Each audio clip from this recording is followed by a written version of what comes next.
Hello students.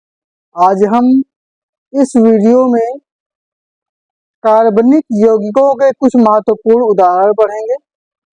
इससे पिछले video में हमने IUPAC नामकरण संरचना सूत्र को विस्तार से पढ़ा है। ये कक्षा 10 के रसायन विज्ञान का चौथा पाठ कार्बन एवं उसके यौगिक चल रहा है, जिसके 4 वीडियो हो गए हैं। ये 5वां भाग है। इस भाग में हम महत्वपूर्ण कार्बनिक यौगिक पढ़ेंगे। तो महत्वपूर्ण कार्बनिक यौगिक इसमें जो दिए गए हैं सिलेबस में, उसमें एथेनॉल, एथेनोइक अम्ल दिए गए हैं, तो इनके बारे में पढ़ेंगे। फिर साबुन अपमार्जक के बारे में। तो पहले हम पढ़ेंगे एथेनॉल यानी कि एथिल एल्कोहल, इसके बारे में पढ़ना है। एथिल एल्कोहल ये सामान्य नाम है जिसको पढ़ना है। इसका डिटेल बात करें तो इसका जो IUPAC नाम है, IUPAC नाम एथिल एल्कोहल, वो होता है एथेनॉल। इसके अणु सूत्र की बात करें तो इसका जो अणु सूत्र है वो है CH3OH, सॉरी C2H5OH, C2H5OH, ये इसका अणु सूत्र है। अगर संरचना सूत्र की बात की जाए तो संरचना सूत्र है, कार्बन यहाँ पे है कितने, 2, तो 2 कार्बन, तो एक कार्बन के साथ 3 हाइड्रोजन जुड़ जाएगा, CH3 CH2OH, ये इसका संरचना सूत्र है। अगर इसका हम अणुभार निकालें, अणुभार निकालना है तो क्या करें, एथेनॉल का सूत्र C2H5 यानी कार्बन 2 है, 2 गुणा कार्बन का होता है 12 प्लस हाइड्रोजन 5 है, तो 5 गुणे हाइड्रोजन का 1, ऑक्सीजन का होता है 16, फिर हाइड्रोजन है 1, तो 12 दूना 24 प्लस 5 एक हाइड्रोजन 6 प्लस 16, 24 6 30, 30 10 40 40 46, तो इसका अणुभार होता है 46। और इसका जो सामान्य नाम यहाँ पर लिखा हुआ एथिल एल्कोहल, तो सामान्य नाम एथिल एल्कोहल।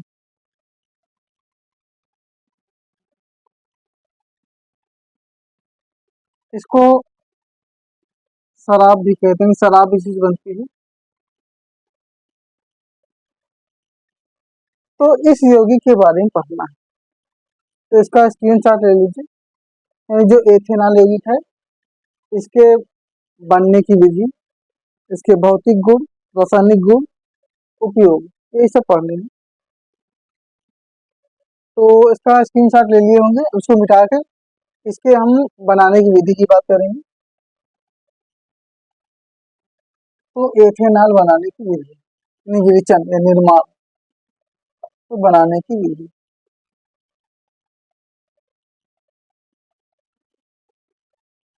ये बनता कैसे, तो हमें बनाना क्या है, C2H5OH। अब ये किस प्रकार से बनना है, तो ये जो बनता है किण्वन प्रक्रिया से। तो जीव विज्ञान का दूसरा पाठ पढ़े हैं श्वसन। श्वसन में पढ़ा है अनाक्षी श्वसन। अनाक्षी श्वसन में क्या होता है कि जो हम खाना खाते हैं ग्लूकोज के रूप में, C6H12O6, ये ग्लूकोज जो खाते हैं, ये इसका अनाक्षी श्वसन होता है, यानी किण्वन होता है ऑक्सीजन की अनुपस्थिति में। तो किण्वन होता है, तो यहाँ पे कार्बन कितने 6 अणु हैं, तो 2 यहाँ पे हो गए और साथ में बन जाएगा 2CO2। अब कैसे है ये देख लीजिए, कार्बन 6 है, 2 दूनी 4 कार्बन, फिर 2 कार्बन यहाँ पे हो गए, हाइड्रोजन 12 है, 5 एक 6, 6 दूनी 12, ऑक्सीजन 6 है, तो 2 ऑक्सीजन यहाँ पे और 2 दूनी 4 यहाँ पे। तो ये क्या है, ग्लूकोज है।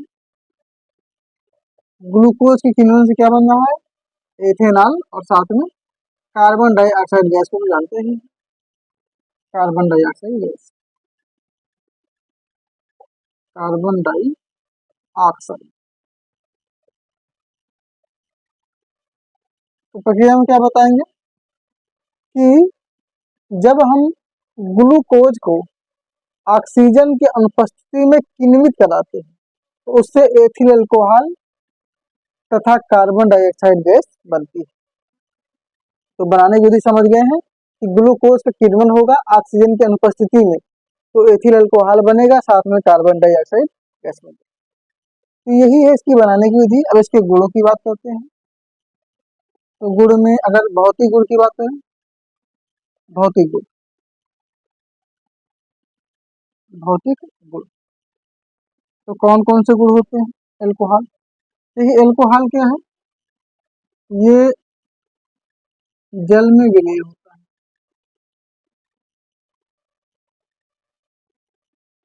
है। एक इसका ये गुण हो गया। दूसरा, अन्य जो कार्बनिक विलायक है, कार्बनिक विलायक उनमें भी विलय होता है। कार्बनिक विलायकों में विलय में विलय, यहाँ भी ये विलय होता है। तो दो हमने भौतिक गुण की बात कर ली, अब दो रासायनिक गुण की बात कर लेते हैं। रासायनिक गुण, रासायनिक गुण, अब एथिल अल्कोहल क्रिया हम किसी से करवाएंगे और क्या बनता है ये देखना। तो जो एथेनॉल है नंबर में C2H5OH, एथेनॉल, जब इसको हम 443 केल्विन ताप पर गर्म करते हैं तो किसकी उपस्थिति में, सांद्र H2SO4 सांद्र सल्फ्यूरिक अम्ल की उपस्थिति में, तो गर्म करने पर क्या प्राप्त होगा, तो इससे H2CCH2 या फिर इसको हम ऐसे लिख सकते हैं C2H4 यानी कि एथीन, जो कि एक असंतृप्त हाइड्रोकार्बन बन किससे रहा, एथेनॉल। तो एथेनॉल को जब सांद्र H2SO4 की उपस्थिति में 473 केल्विन पर गर्म करते हैं तो असंतृप्त हाइड्रोकार्बन एथीन का निर्माण होता है और साथ में जल का निर्माण होता है। तो एक इसका रासायनिक गुण ये हो गया कि जब एथेनॉल को 473 केल्विन ताप पर सांद्र H2SO4 की उपस्थिति में गर्म करते हैं तो असंतृप्त हाइड्रोकार्बन एथीन का निर्माण होता है, साथ में जल का निर्माण होता है। एक दूसरा गुण भी देख लेते हैं। अब ये एथिल अल्कोहल C2H5OH, अब इसकी क्रिया हम फिर किसी से करवाते हैं तो इस बार क्रिया कराने पे क्या प्राप्त होता है ये हमको देखना है। तो यहाँ पे अगर हम इसकी क्रिया करवा देते हैं एसिटिक अम्ल CH3COOH, इससे करवा देते हैं, इस प्रक्रिया कहते हैं एस्टरीकरण। एस्टरीकरण, अब यहाँ पे है क्या, ये एथेनॉल है और ये एथेनोइक अम्ल या एसिटिक अम्ल, इसको भी पढ़ना है, एसिटिक अम्ल। अब इससे हमने क्रिया करवाई तो क्या बनेगा, तो C2H5 है, OH को भी यहाँ हटा देते हैं, CH3 है तो COO और CH3, ये इतना पोर्शन ले लिए, इतना ले लिए, बचा क्या, NH2O जल। तो ये तो बन गया एस्टर, और एस्टर कौन सा बन रहा है, कार्बन गिन सकते हैं, 2 3 4, 4 कार्बन, 4 कार्बन का बनेगा प्रोपेनेट, नहीं ब्यूटेनेट, एक में प्रोब्यूट ब्यूटेनेट, ब्यूटेनेट क्या है, ये एक एस्टर है और साथ में जल बना। तो दूसरे गुण में क्या बताएंगे कि जब एथिल अल्कोहल की क्रिया एसिटिक अम्ल से करवाते हैं तो एस्टर तथा जल का निर्माण होता है, इस प्रक्रिया को एस्टरीकरण कहते हैं।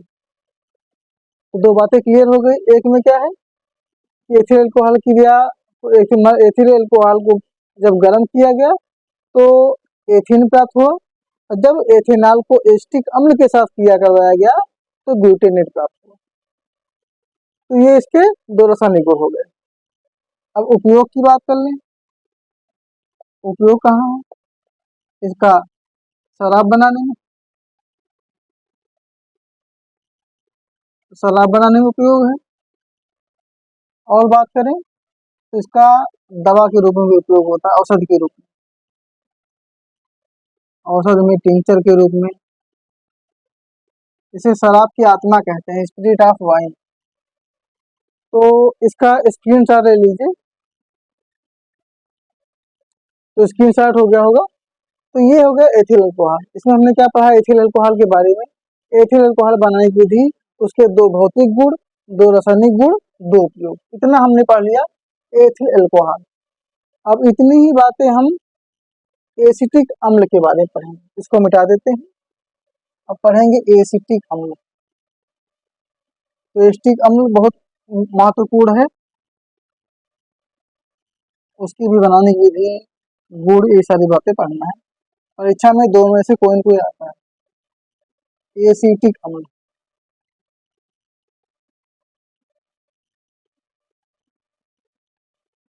तो एसिटिक अम्ल का पहले तो सामान्य नाम, इसका जो सामान्य नाम है वो यही है, एसिटिक अम्ल।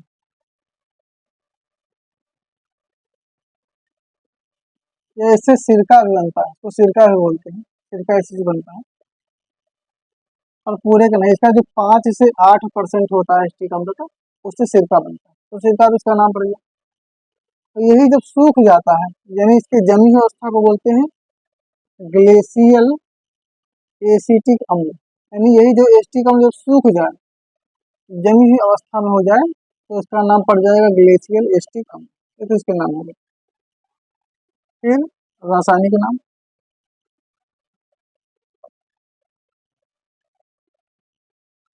यानी इसका यूपीएससी नाम। रासायनिक नाम तो ये IUPAC नाम। तो इसका यूपीएससी नाम है एथेनोइक अम्ल। एथेनोइक अम्ल। फिर अणुसूत्र, अणुसूत्र है CH3COOH, जिसमें कार्बोक्सिलिक समूह जुड़ा हुआ है। अब अणुसूत्र के बाद अणुभार। अणुभार निकालना है तो पहले क्या है कार्बन। कार्बन का होता है 12, हाइड्रोजन का होता है 3, तो 3 बार, तो एक होता है तो 3 बार है। फिर कार्बन, कार्बन का 12, ऑक्सीजन का होता है 16, 2 बार, तो 16 + 16, प्लस हाइड्रोजन का 1। अब इन सबको काउंट कर लेंगे, तो 12, 3 × 3 प्लस 12, 16 × 2 = 32, 33। इनको जोड़ लें तो 12 12 24, 33 3 36, 6 4 10, 3 2 5 60। तो अणुभार इसका है 60। अब संरचना सूत्र की बात करें तो संरचना सूत्र में क्या बनेगा? CH3 यानी कार्बन के साथ 3 हाइड्रोजन। तो कार्बन में 3 हाइड्रोजन लगा दिया। फिर C डबल बॉन्ड OH। ये एसिटिक अम्ल का संरचना सूत्र है। तो यहाँ पे 2 कार्बन वाला यौगिक है एसिटिक अम्ल। अब इसके बारे में पढ़ना है, इसकी बनाने की विधि, इसके भौतिक गुण, रासायनिक गुण, उपयोग। तो स्क्रीनशॉट ले लीजिए। अब इसको मिटाते हैं। मिटाने के बाद फिर इनके हम बारे में पढ़ेंगे। तो वही सेम बातें हैं, बनाने की विधि पहले,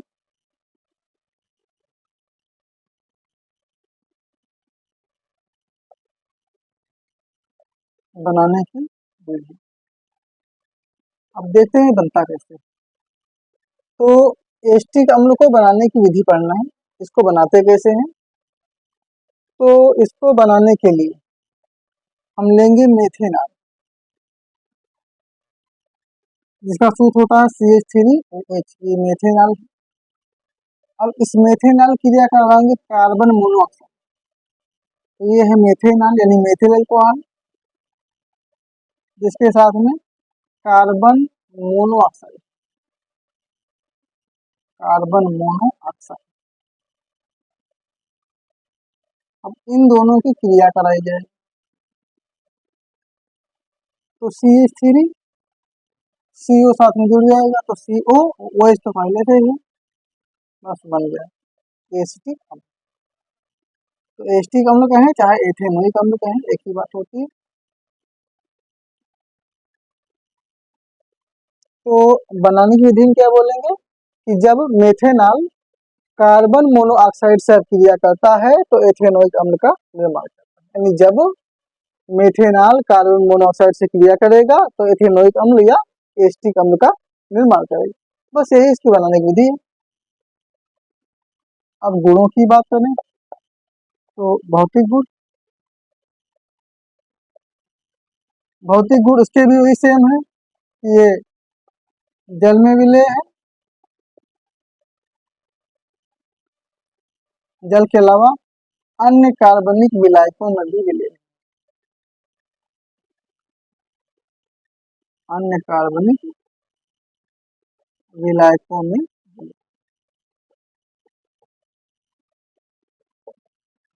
अब दो रासायनिक गुण की बातें कर लेना।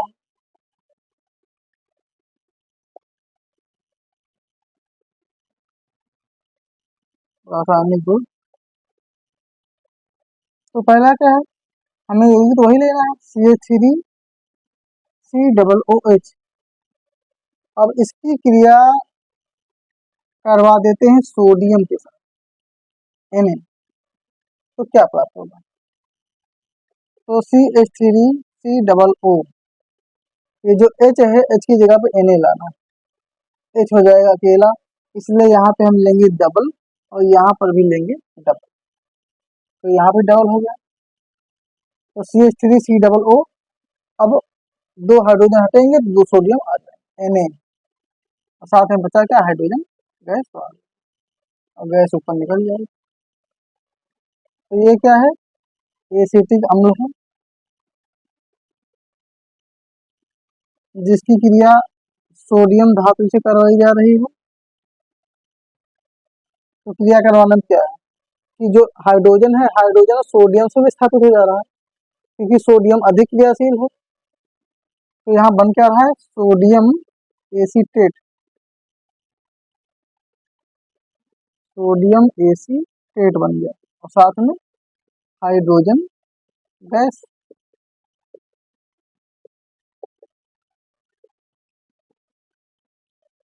इसमें क्या बोलेंगे कि जब एसिटिक अम्ल सोडियम धातु से क्रिया करता है तो सोडियम एसीटेट तथा हाइड्रोजन गैस का निर्माण। जब एसिटिक अम्ल सोडियम धातु के साथ अभिक्रिया करता है तो सोडियम एसीटेट तथा हाइड्रोजन गैस का निर्माण होता है। तो हो गया। अब दूसरे गुण की बात कर लेते हैं, फिर से जो एसिटिक अम्ल है, अभी तो क्रिया सिर्फ सोडियम धातु से हुई थी, अब क्रिया करवाएंगे सोडियम धातु से नहीं बल्कि पूरे एक क्षार से, NaOH क्षार। अब पूरे क्षार से क्रिया करवाते हैं तब क्या रिस्पांस मिलता है वो देख लेते हैं। तो CH3COO है, ये हाइड्रोजन फिर सोडियम से विस्थापित होगा। अब बचा क्या, CH3COO था, Na निकल गया, बचा क्या HHO H2O जल। तो सोडियम एसीटेट तो यहाँ भी बना और इसके साथ में इसके बाद हाइड्रोजन गैस की जगह पे जल बन गया जल। इसमें क्या बताएंगे, आज का नाम कर दीजिए। जब एसिटिक अम्ल कास्टिक सोडा, कास्टिक सोडा है जो छाल लिखा हुआ कास्टिक सोडा, जब एसिटिक अम्ल कास्टिक सोडा के साथ रासायनिक क्रिया करता है तो सोडियम एसीटेट तथा जल का निर्माण होता है। जब एसिटिक अम्ल किसी क्षार के साथ क्रिया करता है तो धातु एसीटेट और जल का निर्माण होता है। यहाँ पर हमने धातु बोल दिए, धातु एसीटेट मतलब सोडियम है, जैसे पोटेशियम होता तो पोटेशियम हो जाता। तो एसिटिक अम्ल क्या है, यहाँ पे कास्टिक सोडा नाम के क्षार से क्रिया कर रहा है तो क्रिया करके सोडियम एसीटेट और जल का निर्माण करेगा। ये हो गया रासायनिक गुण। अब इनके उपयोग देख लेते हैं। अब सिरका है तो सिरका का उपयोग क्या है? और उपयोग एस्टिक अम्ल का उपयोग होता है सिरका बनाने,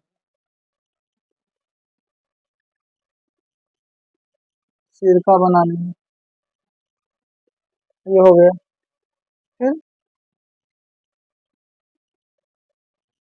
औद्योगिक रूप से भी उपयोग होता है, यानी अन्य यौगिकों को बनाने में औद्योगिक रूप से उपयोग होता है। तो औद्योगिक रूप से लगभग बहुत सारे यौगिकों का उपयोग होता है, क्योंकि किसी भी यौगिक से कोई न कोई यौगिक बनता ही रहता है। तो ये हो गया एसिटिक अम्ल। अब एसिटिक अम्ल में क्या हुआ कि एसिटिक अम्ल के बारे में, उसके बनाने की विधि, उसके भौतिक गुण, रासायनिक गुण, ये सारी बातें हो गई। तो इनका भी स्क्रीनशॉट ले लीजिए। अब इसके बाद एक छोटा सा टॉपिक और ले लेते हैं इसी वीडियो में। उस टॉपिक का नाम है समावयवता, आइसोमेरिज्म। और समावयवता क्या होती है? समावयवता ऐसा गुण होता है कि जिसमें यौगिकों के रासायनिक सूत्र तो सेम रहते हैं, लेकिन गुण बदल जाते हैं। तो उस घटना को बोलते हैं समावयवता। समावयवता वह घटना जिसमें कार्बनिक यौगिकों के रासायनिक गुण तो समान रहते हैं, रासायनिक सूत्र तो समान रहते हैं, परंतु उनके गुण बदल जाते हैं। वह घटना समावयवता कहलाती है। फिर से रिवाइज कर लेते हैं। वह घटना जिसमें रासायनिक यौगिकों के गुण बदल जाते हैं, लेकिन रासायनिक सूत्र समान रहता है। तो यही बात याद रखेंगे, गुण बदलेंगे लेकिन सूत्र नहीं बदलेंगे, सूत्र समान रहेंगे। जैसे एक उदाहरण ले लेते हैं, कोई उदाहरण मान लीजिए, हम कौन सा ले लें, हम ये ले लेते हैं 3 कार्बन का। एक तरफ ले लेते हैं साइक्लोप्रोपेन, एक तरफ ले लेंगे प्रोपीन, द्विबंध। अब साइक्लो का मतलब क्या होता है? एरोमेटिक यौगिक होते हैं जिनमें साइकिल टाइप बन जाते हैं। अब एक में तो 3 कार्बन, यानी ये कैसे बनेगा? इस टाइप से, यहाँ पे कार्बन, यहाँ पे कार्बन, यहाँ पे कार्बन, यहाँ पे कार्बन, इस तरह से किया। अब इसके साथ में एक हाइड्रोजन यहाँ लग जाएगा, एक हाइड्रोजन यहाँ लग जाएगा। ये कार्बन संयुक्ता 4 होती है, 4 हो गया। इसमें भी देखिए, एक हाइड्रोजन यहाँ पे, एक यहाँ पे, 4 संयुक्ता। एक हाइड्रोजन यहाँ पे, एक यहाँ पे, 4 संयुक्ता हो गया। यानी कि कार्बन 3 है, हाइड्रोजन और हाइड्रोजन 6 है। तो सूत्र क्या बना? C3H6। अब प्रोटीन की बात करें तो सूत्र तो वही रहेगा, C3H6। अब इनका संरचना बनाए तो कैसे बनेगा? संरचना में C है, फिर C और C, 3 कार्बन। अब एक कार्बन में हम एक बंध बनाते हैं, एक में 2 बंध बनाते हैं, तो इसके साथ तो 3 हाइड्रोजन दिखा देंगे। फिर अब यहाँ पे क्या है? एक ही जगह खाली, तो एक हाइड्रोजन दिखाएंगे। यहाँ पे क्योंकि यहाँ पे हाइड्रोजन, यहाँ पे हाइड्रोजन और यहाँ पे, क्योंकि हमें ये देखना होता है कि संयोजकता पूरी हो। तो कार्बन 4 संयोजकता, 1 2 3 4, यहाँ पे 1 2 3 4, 1 2 3 4। अब साफ साफ दिख रहा है क्या? रासायनिक सूत्र दोनों का सेम है, लेकिन क्या है? गुण इनके बदल गया, इसका नाम बदल गया, साइक्लोप्रोपेन बन गया और ये प्रोटीन। यानी ये क्या है? ये एलिफैटिक यौगिक है और ये एरोमेटिक है। तो कितना चेंज आ गया? इस पूरा का पूरा सिस्टम ही चेंज होगा, एलिफैटिक से एरोमेटिक। सूत्र सेम है, लेकिन क्या है कि इनका गुण बदल गया। तो यही होती है समावयवता, जिसमें सूत्र वही रहता है लेकिन गुण बदल जाता है। तो एस्टिक अम्ल, एथेनॉल और समावयवता, ये 3 टॉपिक हो गए हैं। तो इस वीडियो को यही समाप्त करते हैं। इसके बाद अगले वीडियो में अध्याय के बचे हुए टॉपिक कवर करेंगे और फिर पूरा अध्याय समाप्त हो जाएगा। तो जिसको जो भी पूछना है वो कमेंट में पूछ सकता है।